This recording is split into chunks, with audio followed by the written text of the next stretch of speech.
Very good afternoon to all of you. Welcome to my class. I will be dealing with Mother's Day. I will be starting from page number 35, dear students. Uh, I hope the screen is visible to all of you. Yes, you all Yes, can sir. see the screen. Okay, thank you, thank you. So let us move on then. See, actually, Mrs. Pearson was very much eager to get up and very much eager to prepare tea, snacks for her family members. But Mrs. Fitzgerald reaches out across the table and pulls her down that you don't have to go anywhere, you sit in your place.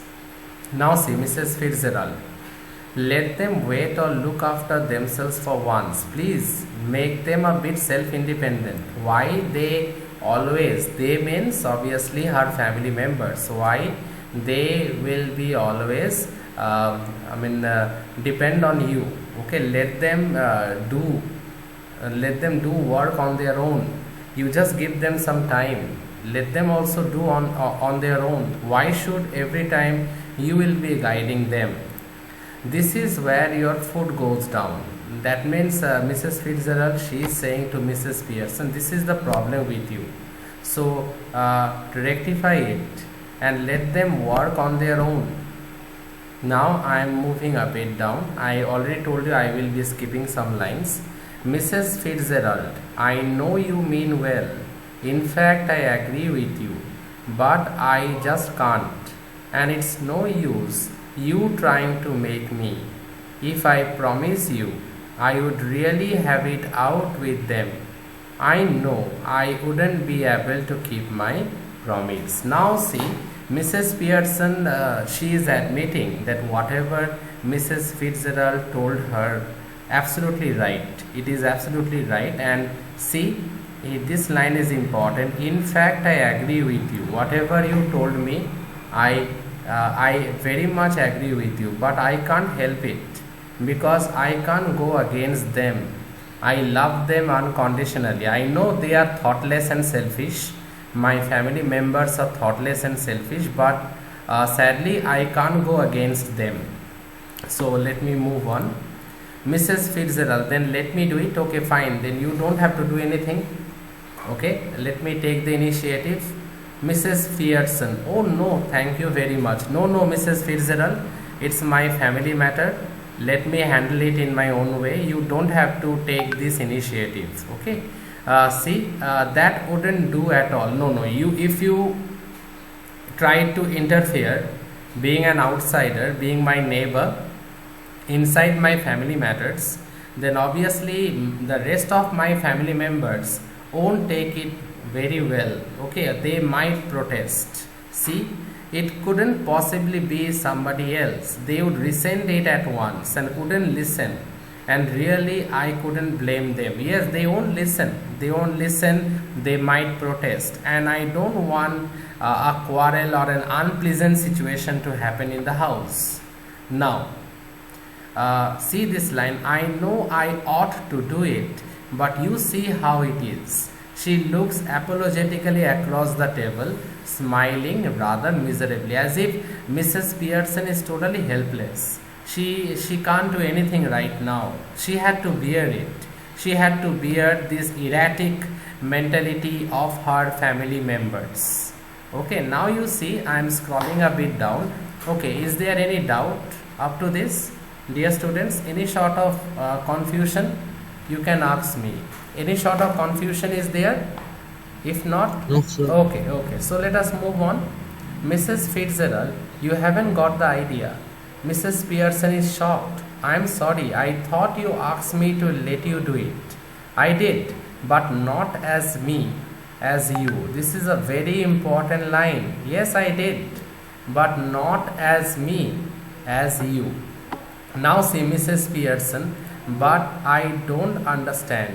You couldn't be me. Okay, how you can be me? I am different and you are different. How you can be me? I can't understand it. Now, Mrs. Fitzgerald, we change places or really bodies. You look like me, I look like you. Okay, so you don't have to worry. Okay, relax. I have a plan in my mind. You look like me, I look like you. But that's impossible. Mrs. Fitzgerald, how do you know? Ever tried it? Have you ever tried it? What I am about to say to you, you first listen to me and then you say whether it's possible or impossible. How can you say it beforehand? Have you ever tried it? No, of course not. Mrs. Pearson is saying, no, I haven't tried anything like this. Mrs. Fitzgerald now, very casual, okay. I mean, he is very casual. See, I have, not for some time, but it still ought to work. Won't last long, but long enough for what we want to do. Okay, now it is about that magic, okay, that particular special magic where personalities change bodies. Learned it out east, of course, where they are up to all these tricks. I have learnt it in the east. There the people are fascinated with magic, with sorcery, with black magic and all this. So there I had learnt it. Now I am scrolling a bit down. Mrs. Pearson, well, I don't know. Is it right? Is it right? Whatever you are about to do, whatever your intention is it right? Are you doing the right thing? Now Mrs. Fitzgerald, it's your only chance. Give me your hands and keep quiet a minute. It's your only chance. Okay, otherwise you will be forever dominated by your family members. So please give me your hands. Just don't think about anything. Okay. Mrs. Fitzgerald also suggested Mrs. Pearson, please don't think about anything and look at me. Now look at me. Then obviously they stare at each other, and Mrs. Fitzgerald, what she was doing, she was actually you can say muttering, or rather to say she was muttering in a rhyme, rhythmical manner, the magical rhyme. Okay, so what is the magical rhyme? We don't have to go through, but what actually happened to both of them, that is something that we should know. See, the little scene should be acted very carefully. We are to assume that the personalities change bodies. This is something very important that we are to assume, because from now on you will find that they will behave in a completely different manner. The one who is calm and quiet and docile will behave in a she is short tempered, dominating, aggressive, and the one who is behaving till now in a very dominating, aggressive manner will behave in a very simple, docile, polite manner. That means the most important thing is that personalities change bodies. So from now on, Mrs. Pearson will behave like Mrs. Fitzgerald and vice versa. That means Mrs. Fitzgerald will behave like Mrs. Pearson. See now, after the spell has been spoken, both women still grasping hands go lax, they go unconscious, as if the life were out of them, as if they don't have any life were out of them. Then both come to life, but with the personality of the other. Then after few minutes, okay, both of them come back to life, but they came back to life with the personality of the other. Okay, see, each must try to adopt the voice and mannerisms of the other. This is something very important. That means not only they were speaking like one another, they have even adopted the voice and mannerisms like the other. I hope there is someone on the line. Okay. Yes, very good afternoon, Orithro. Welcome to the class. Good afternoon, sir. Good afternoon. Okay, I am discussing Mother's Day. I hope the screen is very much visible to you also. Okay, fine. So now the magic has been performed, and Mrs. Pearson will behave like Mrs. Fitzgerald and vice versa. And most importantly, that not only they have adopted the behavior, but they have adopted the voice and other mannerisms of the other personality. Now you see, Mrs. Pearson, till now she was very calm and docile, right? But now you see what she is saying. Now with Mrs. Fitzgerald personality, see what I mean, dear. She notices the cigarette. Here you don't want that. She snatches it and puts it in her own mouth, puffing contentedly. Contentedly means in a very satisfied manner. Okay. Now, Mrs. Fitzgerald, now with Mrs. Pearson's personality, looks down at herself and sees that her body has changed and gives a scream of fright. Now, scream of fright means he became very much frightened, very frightened. Okay, because this is a great change, you know. See now, Mrs. Fitzgerald, oh, it's happened. Actually, Mrs. Fitzgerald is now with Mrs. Pearson's personality, and Mrs. Pearson is now with Mrs. Fitzgerald's personality. Okay, now Mrs. Pearson complacently, of course it's happened, very neat, didn't know I had it in me. So because maybe probably she haven't done it earlier, so she was confident, but she haven't done so so she was a bit anxious regarding whether it will turn out successfully, and it did turn out successfully. Okay, now see what Mrs. Fitzgerald is saying. But whatever shall I do, Mrs. Fitzgerald, George and the children can't see me like this. Okay, George and the children, they actually can't see me in this way. Mrs. Pearson, they aren't going to. That's the point. They will have to deal with. Only they won't know it. Okay, Mrs. Pearson has now imbibed the personality of Mrs. Fitzgerald. What she is saying that they won't be able to know about it. It's a top secret matter between you and me, because in place of you, they have to deal with me, and it will be very difficult for them. I will actually irritate them. I will make their life a living hell. Okay, because the way they had taken Mrs. Pearson for granted, Mrs. Fitzgerald, being a good friend of Mrs. Pearson, performed this magic and went inside the body of Mrs. Pearson in order to teach her family members a lesson. I hope that part is very much clear to all of you, because we are revising this, right? Now you see, Mrs. Fitzgerald, but what if we can't change back? It would be terrible. Actually, see, it comma ud, it means it would. Okay, it would be terrible if we can't change back. It would really be terrible. Now see, Mrs. Pearson, steady. If you had to live my life, it wouldn't be so bad. You'd have more fun as me than you have had as you. Now, this is another one that I am about to highlight. Okay, and I think the highlighted portion is visible to all of you. What Mrs. Pearson, now Mrs. Pearson is now with the personality of Mrs. Fitzgerald. Now what she is saying that if you have to lead my life, trust me, it will be interesting, and you will have so much fun that you haven't dreamed of also, okay, in your life. So nothing to worry about it. Now I am moving on to the next line, the dialogue of Mrs. Fitzgerald. Yes, but I don't want to be anybody else. Now Mrs. Fitzgerald is saying that okay, fine, but actually I don't want to be anybody else. Okay, I want to be what I am. Okay, now see the dialogue of Mrs. Pearson. Now stop worrying. It's easier changing back. I can do it anytime we want. Stop worrying. It's easier. I know the magic. Okay, I know the complete magic. So since we have changed our personalities and entered into each other's bodies, don't worry, again I will be re-performing the magic once again, and by that we can enter each one's body. I mean, our own personality, we can get back our own individual personality.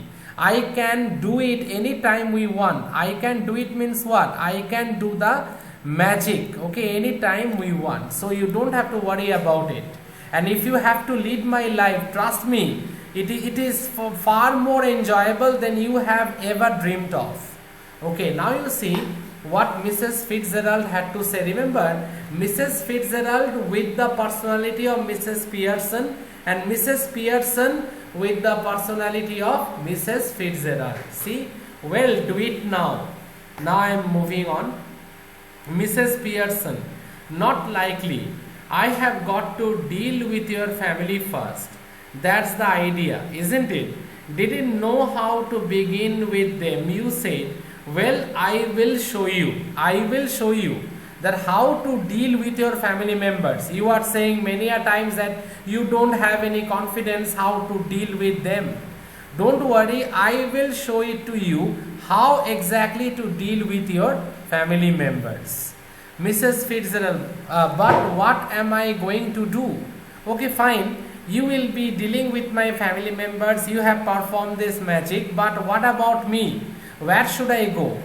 Now see Mrs. Pearson, we know that she is now with Mrs. Fitzgerald's personality. Now what she is suggesting, go into my house. There's nobody there. Then pop back and see how we are doing. You ought to enjoy it. Better get off now before one of them comes. Okay, you be in my house, stay in my house. After some time you come back and with your own eyes you can see and you can enjoy the fun. Now see what Mrs. Fitzgerald had to say. Yes, I suppose that's best. You are sure it will be alright? Are you sure about it that it will be completely alright? Mrs. Pearson, it will be wonderful. Now off you go, dear. It will be wonderful. You don't have to worry. Relax. It will be wonderful. Now off you go, dear. Now see Mrs. Fitzgerald crosses and hurries out through the door right. Left to herself, Mrs. Pearson smokes away, lighting another cigarette and begins laying out the cards for patience on the table. Now, with the cards, she was playing a particular card game that is known as patience, and she was smoking also. Now, apart from these two characters, now we will be introduced to another character, that is Doris Pearson, and Doris Pearson was actually the daughter of Mr. and Mrs. Pearson. So let me move on, see what is written. After a few moments, Doris Pearson comes bursting in left. She is a pretty girl in her early 20s. These informations are important for your objective type questions. Okay, so I am underlining it here. Okay, see, after a few moments, Doris Pearson comes bursting in left. She is a pretty girl in her early 20s who would be pleasant enough if she had not been spoiled. But the problem is that Doris is not kind-hearted. She haven't learned mannerisms. Okay, she haven't learned proper mannerisms, how to talk with elderly people, how to deal with elderly people from her parents. Okay, she haven't learned it, and that was the reason, despite she was very beautiful in her appearance, she was in her early 20s, but she was very much pleasant to look at, but her behavior was equally nasty. Her behavior was not good, and that is the reason we can say that she had been a spoiled girl up to that stage of her life, because she haven't learned the good values from her parents. And here Mrs. Pearson can be cited as the accused one, because she only went on excessively pampering her children instead of teaching them the right values and manners and behaviors. Of course, her intention was not bad, but see what happened to her daughter and what happened to her son. Later you will get to know. Now they take her for granted and they disobey her every time or every now and then, sometimes with some reason, sometimes without any reason. Okay, so any doubt up to this, dear students? Shall I move on? Yes, sir. Okay, Yes, sir. so let us move on. We are revising this chapter, so this is more or less a doubt clearing session only. So if you have any doubt, please do ask me. Okay, now see Doris.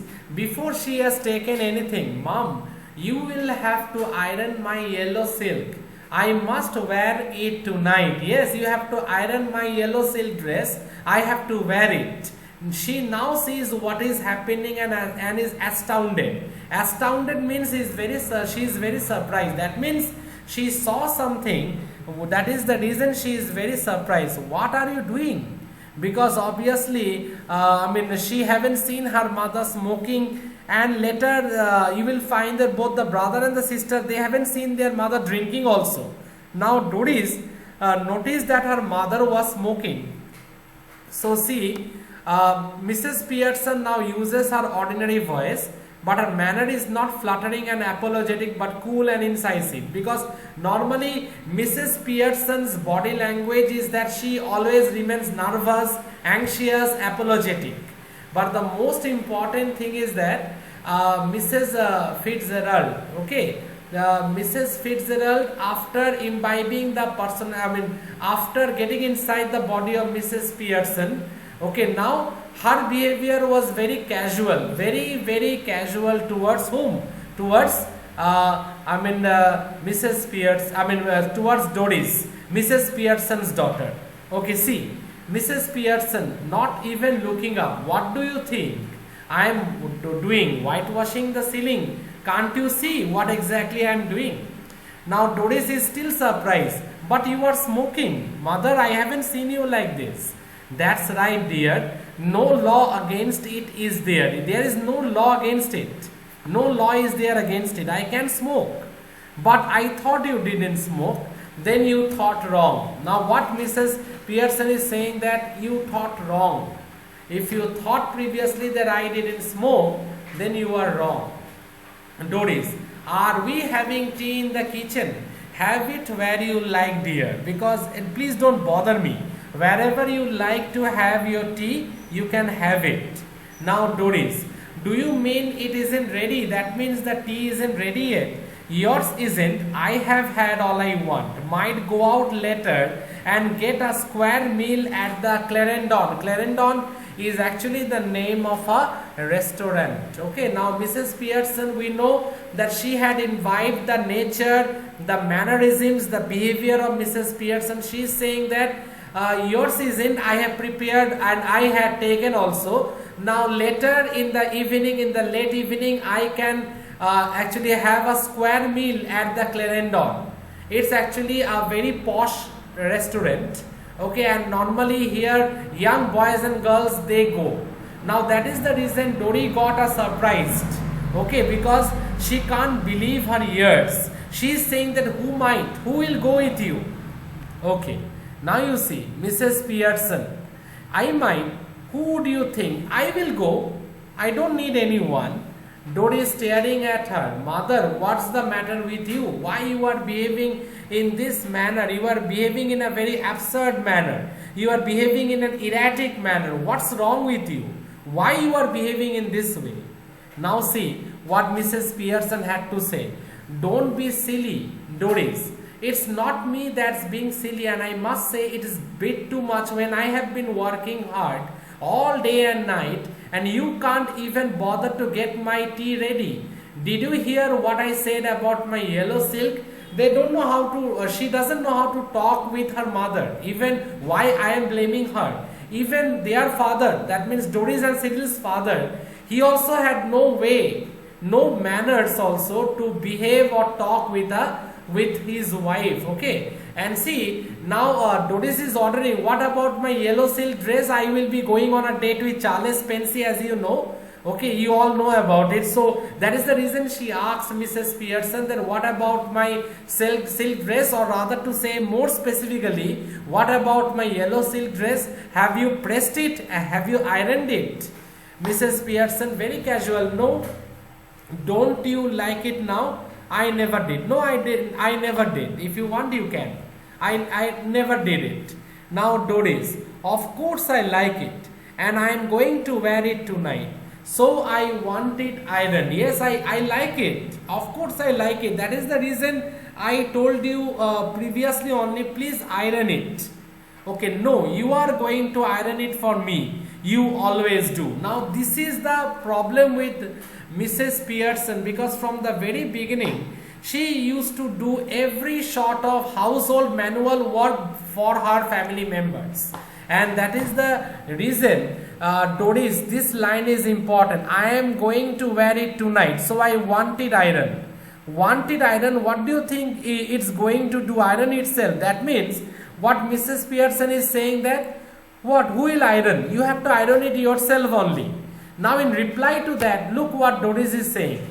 No, you are going to iron it for me. You always do. No, I won't be doing it. You will be doing it, because you are the one who is to do it for me. Till now, up to this date also, you did. Okay, so please, it's your turn. You have to do it. Mrs. Pearson won't do it. See, well, this time I don't. Perhaps I did it earlier, but this time I won't do it. And don't talk rubbish to me about working hard. I have a good idea how much you do, Doris Pearson. I put in twice the hours you do and get no wages nor thanks for it. Yes, see, I actually work hard. I work double the work you do and I get no wages, anything, but still I do because I love my family members. Why are you going to wear your yellow silk? Where are you going? Now obviously she asks that, okay fine, why you want your yellow silk dress? Actually, where you are going? Are you going somewhere to meet with someone special? Of course, out with Charles Spencer. Why? Why? What's the matter with you? Why shouldn't I go out with Charles Spencer if he asks me and I want to? Yes, obviously he asked me, he invited me, I should go. And any objection, go on. You might as well tell me because we are dating each other. So if you have any objections, you can say, because later I will be, see, if you have any objection, you can say on this. Go on, if you might as well tell me. So this is the behavior. Now Doris is so surprised that because her mother is behaving in this way, she never thought about it. Okay. So, Mrs. Pearson, can't you find anybody better? Charles Spencer, that buck teeth and half-witted, that is your boyfriend. Haven't you found anyone better? I wouldn't be seen dead with Charles Spencer, buck teeth and half-witted. Doris, he isn't. Mrs. Pearson, when I was your age, I would have found somebody. Please underline, this is important. Yes, now what Mrs. Pearson, she is trying to say, that if I would have been of your age, I would have found someone better than Charles Spencer, or I would have left this particular job of dating someone. Okay, now Doris is obviously totally upset. So she burst out into tears. See, Doris runs out left. Mrs. Pearson chuckles and begins putting the cards together. Because see, playing mind games. Now she already started playing mind games because now she is chuckling also. She is happy that she had broken the heart of Doris, because insulting her boyfriend in front of her, it is something quite negative for her to resist all these things. Quite negative for her to resist all these things means quite negative for Doris to resist all this. After a moment, Cyril Pearson enters left. He is the masculine counterpart of Doris. Now this is important. After Doris being totally upset, she cried, she exit. After her exit, another new character comes to the stage or comes on the picture.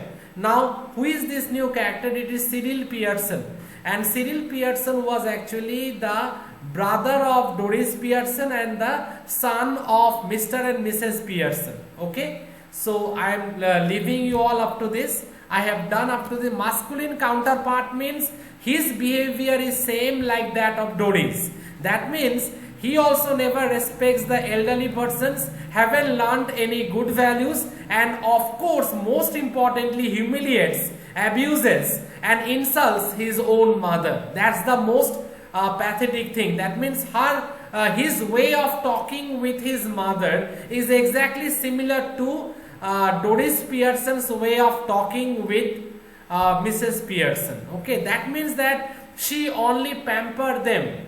Okay, excessively pampered them, but never had taught them the right values. Not only she, even George Pearson also can be given responsibility related to this, guilty also, that they haven't made them means the two children, Cyril and Doris, to learn about prayers, to learn about good values, learn to respect elders. Okay, so these things were never been taught. That is the reason they became totally mean-minded. They don't have any sort of personality development and they are totally independent. Totally dependent on whom? They are totally dependent on Mrs. Pearson to do whatever work, no matter how silly it is. Still, they are very much dependent on her. Okay, so I have done up to this. Again, next week I will continue. Okay, so thank you every one of you. Thank you for doing the class. I hope whatever I discussed up to this, it is clear to all of you. Have you all understood? Yes, sir. Okay, fine. Yes, sir. Okay, so enjoy your weekend and all the best for your next exam. Okay, thank you. Thank you, sir. Thank you. Thank you, sir. Bye, sir. Bye. Thank you, everyone. Thank you. Thank you.